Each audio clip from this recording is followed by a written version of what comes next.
जो सूरदास जी थे ना, सूरदास जी की दोनों आंखें नहीं थी बचपन से ही, लेकिन उनका एक नियम था कि वो यदि गिर भी जाते थे ना तो ये कहते थे कि जब तक मेरा ठाकुर आकर के नहीं उठाएगा तब तक मैं उठने वाला नहीं हूं। तो एक बार सूरदास जी कहीं जा रहे थे और रास्ते में एक गड्ढा पड़ा और उसमें सूरदास जी गिर पड़े। तो ठाकुर जी से श्री राधा रानी ने कहा कि ये रोज जाते हैं और रोज गिर जाते हैं और आपके इतने बड़े भक्त हैं, आप इन्हें आंखें दे क्यों नहीं देते? आप तो सामर्थ्यवान हो, आप इन्हें आंखें दे दो और ये आपके भक्त हैं। भगवान ने कहा बात तो तुम सही कह रही हो। जैसे ही वो गड्ढे में गिरे तो भगवान पहुंच गए और जैसे ही हाथ पकड़ के निकाला और भगवान ने सूरदास जी के आंखों पर अपने हाथ रखे और वैसे ही उनकी आंखें खुल गईं। लेकिन आंखें तो मिल गईं। उसके बाद उन्होंने भगवान के दर्शन किए। दर्शन करने के बाद भगवान चले गए। कुछ दिन बाद सूरदास जी ने भगवान को पुकारा और कहा कि प्रभु मुझे दोबारा से अंधा कर दो।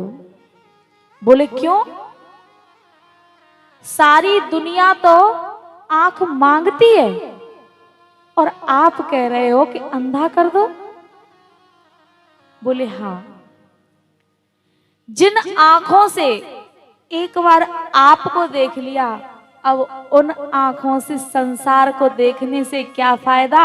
अब जब एक बार आपको देख लिया है तो अब ये आंखें ले लो, अब इन आंखों से आपका दर्शन करता रहूंगा। सूरदास जी ने अपने अनेकों ग्रंथों में भगवान के चरित्र का वर्णन किया है। सूरदास जी, जो उद्धव जी थे ना, उद्धव जी ज्ञानी थे, लेकिन जब भगवान ने उनको वृंदावन भेजा, उद्धव जी को, तो वहां उन्होंने गोपियों का प्रेम देखा। उद्धव जी ने एक गोपी यमुना जी के किनारे पर बैठी थी जब भगवान चले गए मथुरा। तो एक गोपी यमुना जी के किनारे बैठ करके और रो रही थी। वहां नारद जी आए और नारद जी ने कहा री गोपी तू क्या कर रही है?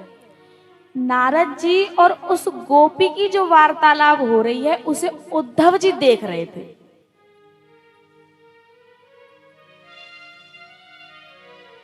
बोले गोपी तू क्या कर रही है? गोपी बोली बाबा अब मैं कुछ करने लायक रही कहां। बोले क्यों? बोले बाबा आप तो श्री हरि के परिकर हो ना, एक प्रार्थना करो मेरे लिए। बोले बता। बोले ये जो नंद का लाला है ना, ये मेरे चित्त में जा करके बैठ गया है और ये निकलता नहीं है। ऐसा कुछ करो कि ये मेरे चित्त में से निकल जाए।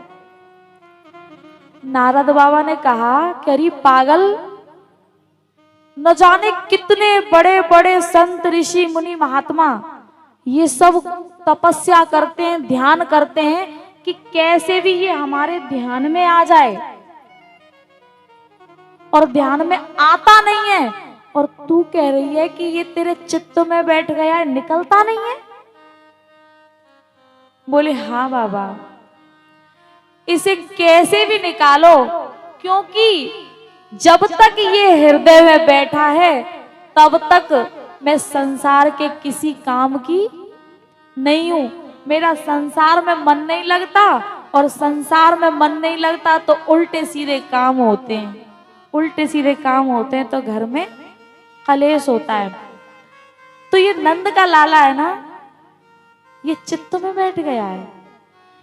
इस दृश्य को उद्धव जी देख रहे थे।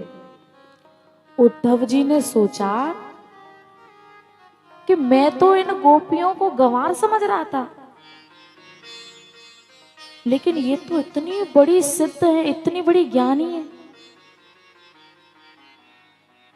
तब उद्धव जी आए तो 2 दिन के लिए थे, लेकिन फिर बरसों हो गए वृंदावन की रज में डोलते रहे और गोपियों से प्रेम की भिक्षा मांगते रहे। फिर वही उद्धव जी जिन्होंने सारे संसार को ज्ञान की दृष्टि से देखा था, तो अब दूसरे जन्म में वही उद्धव जी सूरदास जी बने हैं और उन्होंने अपनी आंखों को भगवान को अर्पण कर दिया कि जिन आंखों से संसार को देखे ज्ञान की दृष्टि से, ऐसी आंखें मुझे नहीं चाहिए। ज्ञान विराग नयन उरगारी,